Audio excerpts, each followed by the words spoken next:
The fraud grand plan. With me in this episode, there are two hypotheses of how President William Samoei Ruto, being a schemer, has technically schemed the 2027 general election. And the second hypothesis ostensibly correlates exactly to how he schemed the 2022 general election. Listen, my fellow Kenyan. Honorable Musalia Mudavadi and Moses Masika Wetangula were mere non-entities before the 2022 general election. But currently, the dynamic duo is fully enjoying all the trappings of power more than the former deputy president, Rigathi Gachagua, to whom fought for this government.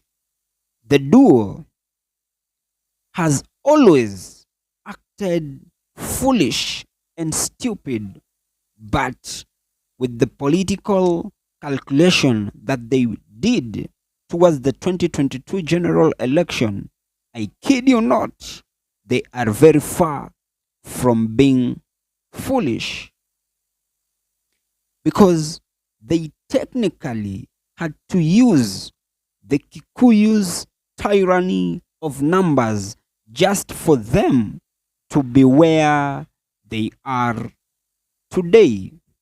But again, if we are just to be honest with ourselves, we have to ask ourselves of what significance were Mudavadi's votes to President William Samoei Ruto's win?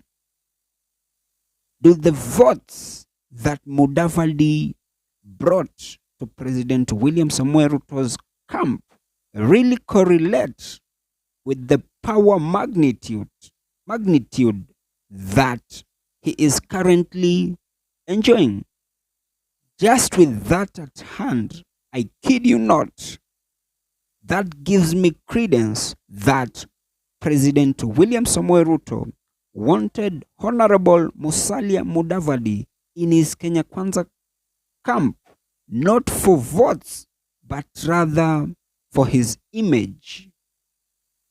And having Mudavadi in his camp, or even if he chose not to join President William Samoei Ruto's camp, then I strongly believe President William Samoei Ruto would have still won the 2022 general election.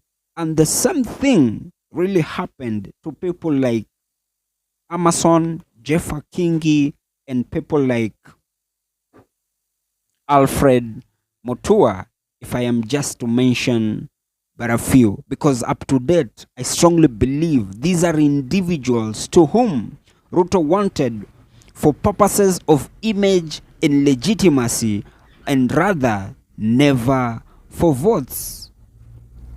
And this drives me to the second hypothesis, because this is the same game plan that President William Samoei Ruto has already crafted for the 2027 general election. He has already brought on board the Right Honorable Raila Amolo Odinga and key Uhuru appointment into his government. This being politics, I personally can't hate on Raila's decision to join President William Samoei Ruto's administration, because politics being a game, you just have to hate the game and never the players.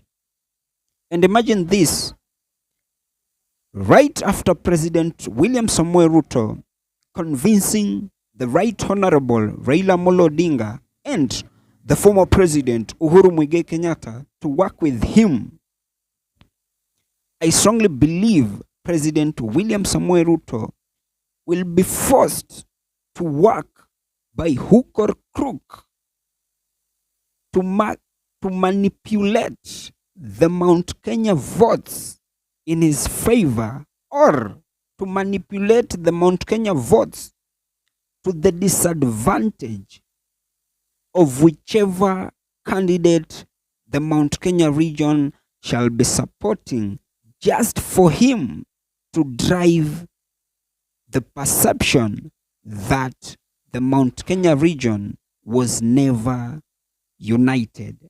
And with this, he may even be forced to have Honorable Ndindi Nyoro vie just to create a disunity in the Mount Kenya region.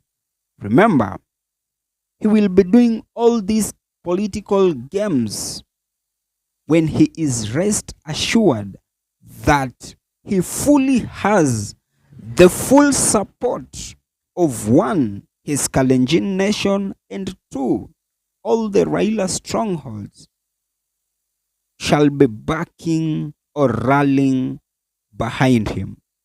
And that is to mean that, in simple football terms, he will be attacking while defending.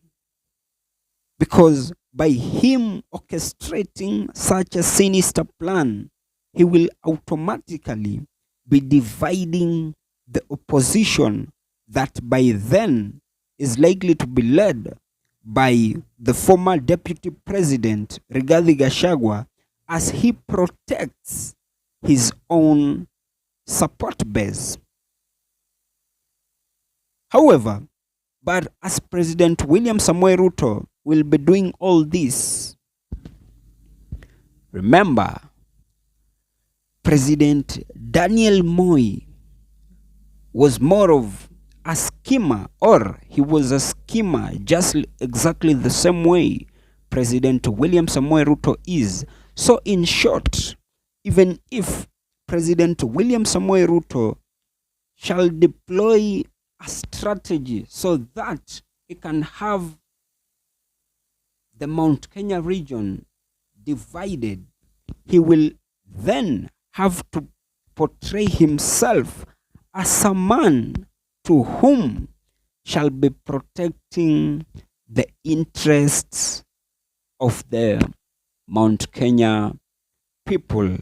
And if at all the region is likely to fall for his political theatrics, then I kid you not, he is likely to win it easily and big, because by him attacking all the opposition region that will be strongly rallying against him, while in real sense he will be protecting his backyard, then automatically that is likely to be a win-win situation for him, because by him attacking the opposition, that is to mean that his support base are likely to remain intact. But from where he sits, it actually still remains a wait and see situation. And as I come to the penultimate part of this episode, that has just been my opinion. If by any chance you do have a contrary opinion to mine, you can as well. Just feel free to drop them in the comment section and I'll give them a right of reply. And by any chance, if you've been watching my videos and you've not subscribed, you can as well. Just consider hitting on the subscribe button. Thank you, and may God bless you.